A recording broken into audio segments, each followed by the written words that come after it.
Assalamualaikum, Football United, ringan amatiran ala gue. Siang hari, sambil ngopi, gue ingin ngobrol ringan, yaitu tentang potensi Here We Go ketiga dari Manchester United. Sekali lagi ini masih potensi ya, karena Here We Go pertama Tyrell Malacia, Here We Go kedua Christian Eriksen.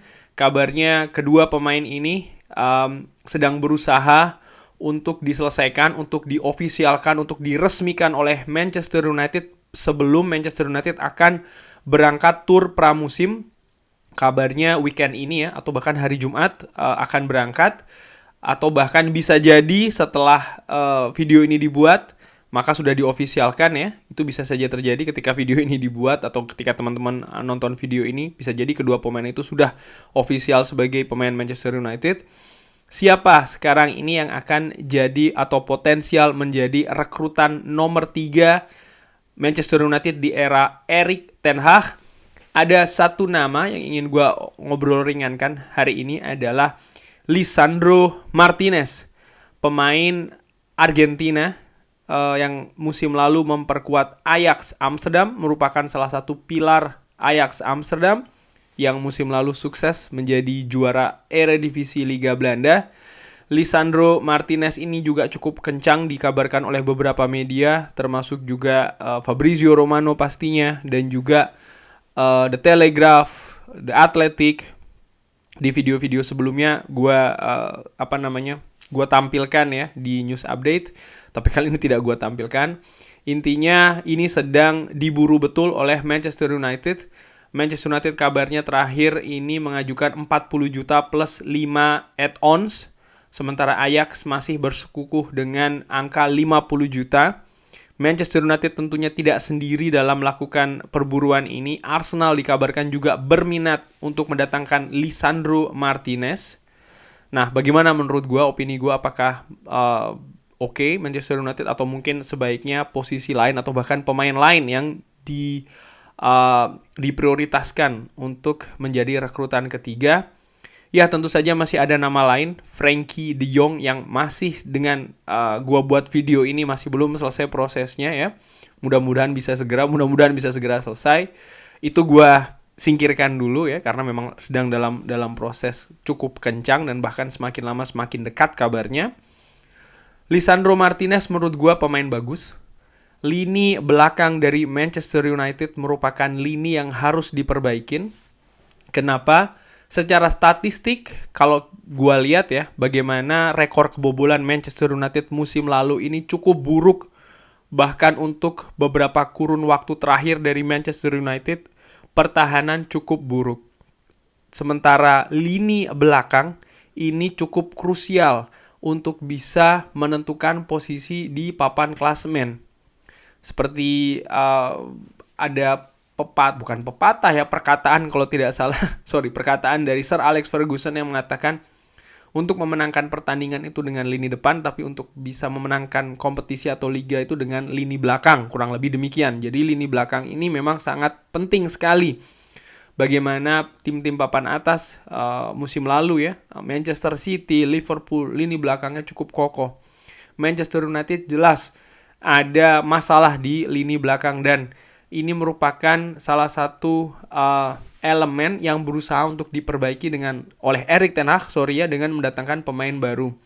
Beberapa waktu yang lalu Jurriën Timber ingin didatangkan, tapi nampaknya sang pemain dengan alasan ya ABCD, mungkin ingin menjaga peluang masuk skuad Piala Dunia dan lain-lain, masih sepertinya memilih untuk stay di Ajax Amsterdam. Sementara Lisandro Martinez yang dikabarkan juga oleh beberapa media nampaknya justru kebalikan.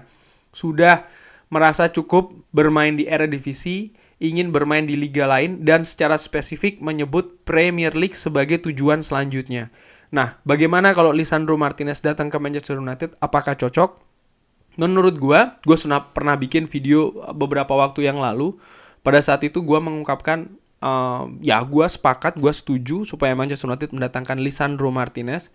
Ada beberapa faktor di sana. Nomor 1 adalah untuk memperbaiki lini belakang. Musim lalu kedalaman skuad di lini belakang tidak cukup bagus. Di back tengah utamanya praktis ada Rafael Varane yang cukup sering cedera, Victor Lindelof yang menjadi pilihan kedua, lalu Harry Maguire yang tampil cukup buruk. Nah, uniknya untuk posisi Harry Maguire ini tidak banyak pemain yang bisa menggantikan selain karena memang posisinya kapten, tapi lebih ke pemain lain dengan kualitas yang artinya ketika dia ini digantikan, maka ada penambahan kualitas di sana. Ini tidak cukup banyak. Nama-nama lain tentu saja ada Eric Bailly dan juga Phil Jones. Nama yang menurut gua dua nama ini ya kualitasnya juga kalau seandainya dimainkan tidak serta-merta akan memperbaiki atau menambah secara drastis bahkan kualitas di lini belakang. Kita butuh penambahan kualitas di sana, pemain baru. Lisandro Martinez, pemain yang kalau di posisi bek tengah itu menempati posisi sebelah kiri, tentu saja kaki utamanya kalau tidak salah kaki sebelah kiri juga ya. Ini menurut gua merupakan sisi plus, nilai plus dari Lisandro Martinez yang tentu saja head to head-nya nanti akan dengan Harry Maguire, karena Harry Maguire di posisi bek tengah kalau menggunakan formasi 4-3-3 atau 4-2-3-1, di bek tengahnya dia menempati yang sebelah kiri. Nah, artinya Harry Maguire kalau tampilannya tidak bagus, ada Lisandro Martinez yang siap untuk menggantikan Harry Maguire. Di samping hal tersebut ya, artinya menambah kedalaman skuad, menambah juga kualitas, persaingan juga bisa lebih diketatkan di sana sehingga pemain tidak ada perasaan aman. Kalau tampil jelek atau buruk, maka ada pemain lain yang siap untuk menggantikan. Bayangkan nanti Manchester United paling tidak punya 4 back tengah, Lisandro Martinez, Harry Maguire, Rafael Varane, dan juga Victor Lindelof. Kalau ada yang cedera, akumulasi kartu, atau bermain tidak bagus ya, nah siap-siap aja posisinya akan lepas. Nomor 2 yaitu adalah posisi dari Lisandro Martinez yang bisa dimainkan di beberapa tempat. Selain di back tengah, dia juga bisa dimainkan di back kiri, walaupun sekarang Manchester United surplus kalau di back kiri ya, karena ada Tyrell Malacia, ada Luke Shaw, dan juga masih ada Brandon Williams dan juga Alex Telles yang menurut gue sih harusnya dikurangin ya, tapi yang jelas sudah ada paling tidak Tyrell Malacia dan juga Luke Shaw. Nah, back tengah bisa, back kiri, gelandang bertahan dia juga bisa dimainkan di posisi tersebut. Jadi dia ini cukup cukup kaya posisinya, dan ini menurut gue juga cukup bagus. Kenapa? Ya artinya kalau kita kekurangan pemain ya di posisi-posisi tersebut, butuh kualitas persaingan bahkan ya di posisi-posisi tersebut, Lisandro Martinez bisa menjadi solusinya. Walaupun sekali lagi di beberapa pertandingan terakhir bersama Ajax Amsterdam dia lebih sering dimainkan sebagai back tengah. Faktor nomor 3 yaitu adalah kedekatan dengan Erik ten Hag. Gue pernah menyinggung di video gue sebelumnya, Erik ten Hag ketika selebrasi juara itu dia ada ya dancing, itu dengan siapa? Dengan Lisandro Martinez. Artinya apa? Ada kedekatan di sana. Keduanya sudah saling tahu satu sama lain. Menurut gue ini penting dan sangat wajar menurut gue ya melihat Erik ten Hag merekrut pemain-pemain yang dia sudah ketahui sebelumnya, yang dia sudah petakan sebelumnya. Tyrell Malacia sudah dipetakan, ketika Erik ten Hag masih di era divisi bersama Ajax, tentu saja sering berjumpa dengan Feyenoord ya. Christian Eriksen berlatih di Ajax sebelum berangkat ke Brentford. Erik ten Hag gue yakin sudah mengamati pemain tersebut. Sekarang Lisandro Martinez tentu saja pernah bermain bersama di Ajax sebagai Erik ten Hag sebagai manajernya. Jadi sudah tahu satu sama lain. Erik ten Hag sekarang tidak main-main, ini bebannya atau tantangannya cukup besar melatih klub sebesar Manchester United di liga yang baru bagi Erik ten Hag. Jadi menurut gue sangat wajar kalau dia ingin dikelilingi ya, bukan hanya oleh staff. Seperti kita ketahui, Michael van der Gaag, juga Steve McLaren ini bukan orang baru bagi seorang Erik ten Hag, tapi juga pemain-pemainnya yang berusaha untuk didatangkan di Manchester United karena dia ingin membangun sistem yang baru. Nah, kalau seandainya pilar-pilar yang pernah bekerja dengan dia sebelumnya ini ada di Manchester United, tentu saja ini akan memudahkan bagi adaptasi bukan saja Erik ten Hag, tapi juga pemain-pemain lain yang sudah ada lebih dulu di Manchester United. Jadi sekali lagi faktor kedekatan antara Lisandro Martinez dan Erik ten Hag menurut gue ini salah satu poin positif nomor 3. Sempat disinggung beberapa waktu yang lalu, utamanya back tengah sebelah kiri ya, bagaimana Pau Torres ya kan disinggung akan didatangkan oleh Manchester United untuk memperkuat lini belakang back tengah sebelah kiri. Tapi sekarang ada Lisandro Martinez. Bagaimana ini? Secara postur sekali lagi kalau kita lihat ya, atau gue lihat paling tidak secara ringan amatiran, wah Pau Torres tampak lebih besar, lebih tinggi sebagai back tengah. Sementara Lisandro Martinez sering ini dipermasalahkan.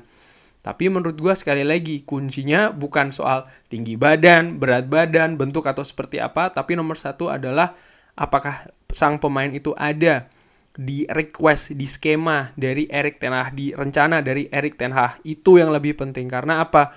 Kalau pemain itu top, ya dengan kondisi yang musim lalu bermain di klub manapun itu, yang dilihat mungkin oleh orang-orang lain ya, bahwa pemainnya bagus dan lain-lain. Tapi ternyata Erik ten Hag menilai sebaliknya, ya sebaiknya jangan didatangkan. Ataupun sebaliknya, orang lain mungkin, atau ya termasuk gua ya, tidak melihat mungkin dia cocok ataupun seperti apa dari sudut pandang gua. Tapi kalau sudut pandang Erik ten Hag berpikir atau bahkan dimasukkan ke rencananya ingin supaya didatangkan di Manchester United, ya Erik ten Hag yang tentunya lebih tahu. Jadi menurut gua faktor kedekatan sekali lagi bukan cuma secara emosional ya, tapi secara taktikal dan juga technical. Artinya Erik ten Hag mengerti seorang Lisandro Martinez, kekuatan, kelemahan, bagaimana supaya bisa memaksimalkan kapasitas dari seorang Lisandro Martinez ini. Menurut gue ini merupakan faktor penting, bahkan faktor kunci. Oleh karena itu, gue sangat berharap Manchester United pemain nomor 3 yang bisa didatangkan atau di here we go kan, mudah-mudahan seorang Lisandro Martinez. Walaupun gue juga masih harap-harap cemas tentunya ya untuk seorang Frenkie de Jong. Prosesnya ini juga memakan waktu cukup lama, cukup rumit. Ya, kalau seandainya dua-duanya bisa datang sebelum Manchester United berangkat tur pramusim ke Thailand dan juga ke Australia, ini tentu saja merupakan kabar yang sangat bagus. Tapi ya, kita nantikan saja. Kurang lebih demikian ngobrol ringan soal masalah atau tentang Lisandro Martinez. Mudah-mudahan bisa jadi here we go yang ketiga. Bagaimana menurut teman-teman? Siapa kira-kira nih? Teman-teman inginnya siapa yang jadi rekrutan nomor 3? Silahkan drop di kolom komen ataupun punya pendapat lain tentang Lisandro Martinez. Oke nggak nanti kira-kira di Manchester United? Drop juga di kolom komen. Jangan lupa like, sholat, dan juga subscribe. Oh ya, yang belum aktifkan notifikasi, tombol loncengnya jangan lupa ya. Terima kasih sudah menyaksikan. Jangan lupa like, sholat, dan juga subscribe. Wassalamualaikum warahmatullahi wabarakatuh.